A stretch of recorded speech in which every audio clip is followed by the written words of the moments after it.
আজকে আমরা যে ফোনটা নিয়ে কথা বলবো সেটা হচ্ছে টেকনোর সবচাইতে গুড লুকিং ব্যালেন্স একটা স্মার্টফোন টেকনো স্পার্ক 50। এই ফোন দুইটা ভেরিয়েন্টে লঞ্চ করা হয়েছে, 4128 এবং 628 জিবি। প্রথমে যে জিনিসটা আমাকে হাইলি ইমপ্রেসড করছে সেটা হলো এটার ডিজাইন। ফোনটিতে আছে একটা ইউনিক ক্লাসিক ক্যামেরা মডিউল। এটার ক্যামেরা মডিউলটা অনেকটা আইফোন 17 এয়ার বা গুগলের পিক্সেল ফোন থেকে ইন্সপায়ার। ইভেন এটার যে ক্যামেরা মডিউল সেটা কিন্তু অ্যারোস্পেস গ্রেড অ্যালুমিনিয়ামের, ব্যাক প্যানেল পলিকার্বনেট প্লাস্টিকের এবং এটার ফ্রেমটাও কিন্তু প্লাস্টিকের। যদিও মেটালিক ফিনিশ দেওয়া হয়েছে, সেই সাথে এটার ব্যাক পার্টটা কিন্তু ম্যাট ফিনিশ, সো হাতের ছাপটা পেতে খুব সহজেই বসে না। আর এই ফোন টোটাল 4টা কালার ভেরিয়েন্টে পাওয়া যাবে, পার্পল, গ্রিন, ব্ল্যাক এবং গোল্ড। আর এই phone IP64 certified, that means টুকটাক পানি থেকে এই ফোনটা সেফ থাকবে। পোর্ট অ্যান্ড বাটন সেকশনের উপরের দিক একদমই ফাঁকা, ডান দিকে আছে ভলিউম বাটন আর পাওয়ার বাটন এবং এতে আছে সাইড মাউন্টেড ফিঙ্গারপ্রিন্ট স্ক্যানার।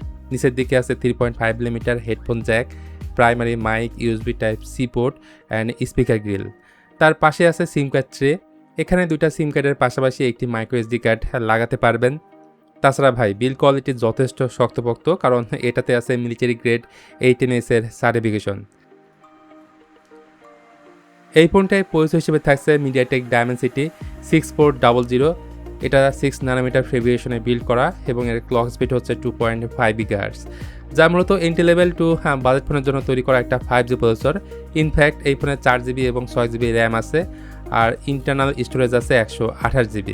তার পাশাপাশি র্যাম টাইপ হচ্ছে LPDDR4X অ্যান্ড UFS 2.2 হলো এটার স্টোরেজ টাইপ। তাছাড়া out of the box Android 16 সাথে এই ফোনটা রান করছে iOS 16।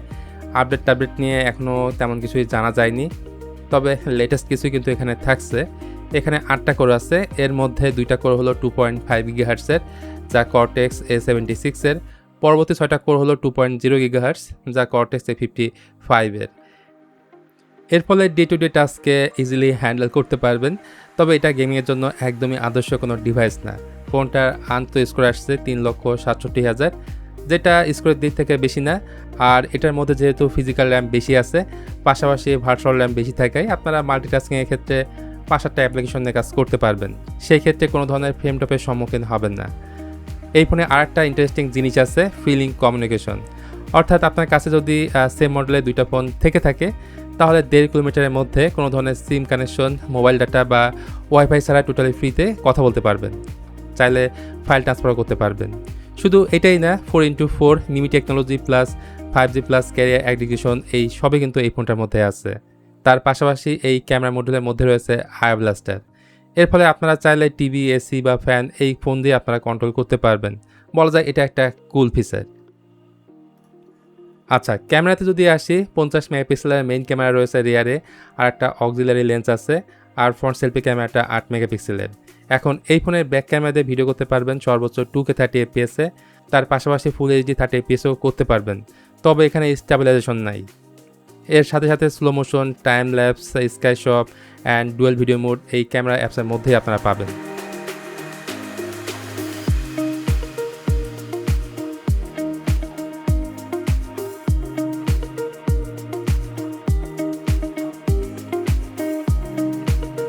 অ্যানিওয়ে, এই ফোনের সামনে রয়েছে 6.78 ইঞ্চের একটা HD+ IPS LCD panel.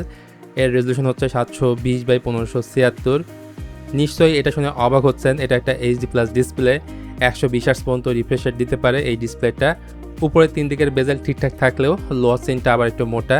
5 whole camera cutout দিয়েছে, এই বিষয়টা আমার ভালো লাগছে। তবে পরিশন হিসেবে কি দিয়েছে এটা জানা যায়নি। কন্টেন্ট ওয়াচিংয়ের জন্য এই ফোনটা ভালো হবে, তবে এই ফোনে রয়েছে সিঙ্গেল স্পিকার। বাকি থাকলেও তাহলে ব্যাটারি অ্যান্ড চার্জিং।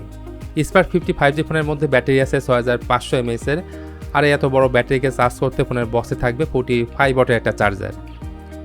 আর এই ফোন ইন্ডিয়াতে লঞ্চ হলেও বাংলাদেশ মার্কেটে খুব তাড়াতাড়ি অফিসিয়ালি আসতে চলেছে। Overall design, build quality, battery, AI and connectivity, এই সব কিছু এই ফোনটার মধ্যেই পাচ্ছেন। তো আজকে ভিডিওটা এ পর্যন্তই। ভিডিওটা ভালো লাগলে please hit the like button, share করতে পারেন আপনার বন্ধুদের সাথে।